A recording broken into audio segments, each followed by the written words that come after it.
Hi friends, இந்த வீடியோவில் கேரளா மாம்பழத்துறையில் இருக்க பகவதி அம்மன் கோயிலுக்கு நாங்கள் சென்ற பயணத்தை பற்றி பார்க்கலாம். இது தென்காசிலேருந்து ஒரு 35 கிலோமீட்டர் டிஸ்டன்ஸில் இருக்குது. ஃபஸ்ட்டு நாங்கள் தென்காசியில் ஸ்டார்ட் பண்ணோம். அங்கேருந்து ஒரு 20 கிலோமீட்டர்ஸில் அரியங்க வரும். ஸோ இது ஒரு பவுண்ட்ரியில் கேரளா தமிழ்நாடு பவுண்ட்ரியில் ஒரு கருப்பசாமி கோயில் இருக்கும். அதை தாண்டி கொஞ்சம் தூரம் போனீங்கன்னா நம்ம அரியங்க வந்துடும். இங்கே வழியில் பார்த்திங்கன்னா நிறைய கடைகள் இருந்தது. அதுக்கப்புறமேட்டு அங்கே நிறைய லாரிஸும் இருந்துச்சு. ஸோ இதெல்லாம் தாண்டி அரியங்காவை தாண்டி போனோடனே கழுதுருட்டி அப்படின்ற இடம் தான் இந்த இடம். இது பார்த்திங்கன்னா கொல்லம் ட்ரெயினில் போகும்போது நீங்கள் பார்த்துருக்க வாய்ப்பு இருக்குது. இது வரைக்கும் ஊர் நார்மலாக இருக்கும். அதுக்கடுத்து ஃபுல்லாகவே காட்டுப்பகுதி மாதிரி தான் இருக்கும்.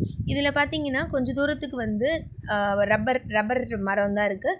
இதில் மக்கள் நிறைய பேர் வேலை பார்த்துட்டே இருந்தாங்க. அந்த ரப்பர்ஸ் கலெக்ட் பண்ணிவிட்டு அது அங்கே பக்கத்துலேயே எஸ்டேட்டும் இருக்குது. ஸோ இங்கே நிறைய அப்படியே ஸ்ட்ரைட் லைன் மாதிரி ட்ரீஸ் இருந்தது.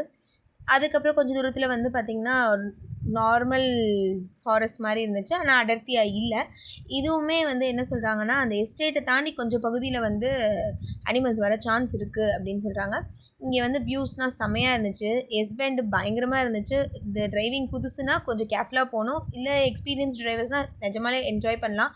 அந்த சீனிக் வியூ சூப்பராக இருந்தது. அங்கே வழியில் பார்த்திங்கன்னா யானைச்சாணம் இருந்துச்சு. அது பார்த்திங்கன்னா கண்டிப்பாக மொதல் நாள் நைட்டு தான் யானை வந்துட்டு போன தடம் மாதிரி தான் இருந்தது. செம்ம ஃப்ரெஷ்ஷாக இருந்தது. அது பார்த்து நாங்கள் ஆக்சுவலி மொதல் நாள் ப்ரீவியஸ் தான் பிளான் பண்ணியிருந்தோம். பட் நாங்கள் டே டைம்லேயே போவோன்னு மாற்றினால ஃபார்ச்சுனேட்லி யானையை நாங்கள் பார்க்கல. தென் இந்த சீனிக் வியூ அந்த பனியும் இருந்தது, வெயிலும் இருந்தது. கொஞ்சம் தூரம் போனோன்னா பார்த்திங்கன்னா நிறைய தோட்டம் போட்டு வச்சுருந்தாங்க. முந்தினா பார்க்கும்போது பைனாப்பிள் மட்டும்தான் இருந்தது. இப்போ பைனாப்பிள் தோட்டமும் இருக்குது. அது போக புதுசாக ஏதோ ஒரு மரம் நல்ல பாதி தூரம் உயர்ந்து இருக்கிறது நட்டு வச்சுருந்தாங்க. இது அந்த ஊர் மக்கள் அங்கங்கே சில கட் அவுட்லாம் வச்சுருந்தாங்க. இது பார்த்திங்கன்னா ரோடு ரொம்ப ரஃப் அண்ட் டஃப்பாக இருந்தது. அதுக்கப்புறம் சூப்பராக இருந்துச்சு. ஸோ நாங்கள் ட்ராவல் பண்ணிட்டே இருந்தோம். நான் கூட்டிகிட்டு தான் போயிருந்தோம். நல்லா இருந்துச்சு, என்ஜாய் பண்ணலாம். உண்மையிலே இந்த டெம்பிள் ரொம்ப பவர்ஃபுல்லான ஒரு டெம்பிளாக இருக்குது.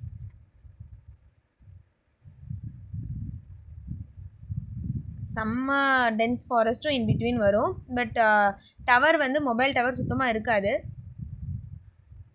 ஸோ ஆல்மோஸ்ட் நம்ம கிட்டே போயிட்டோம். ஒரு 40 to 50 மினிட்ஸ் கிட்ட ட்ராவல் டைம் எடுத்தது. திருவிழா டைம்னால் இங்கே நிறைய ஜீப்பு போகும், நிறையா வேன்ஸ் இருக்கும். ஸோ அப்போ பயமாக இல்லை. மற்ற நேரம் போகும்போது கொஞ்சம் ஊர் மக்களுக்கு பயம் இல்லை. பட் பொதுமக்கள் கொஞ்சம் கேர்ஃபுல்லாக போனால். ஸோ இதுதான் அந்த கோவில். இது ஆக்சுவலி பார்த்திங்கன்னா இந்த அம்மன் தான் கீழே ஜோதி ரூபத்தில் ஐயப்பன் சாமி கிட்டே கூட்டிகிட்டு வருவாங்க.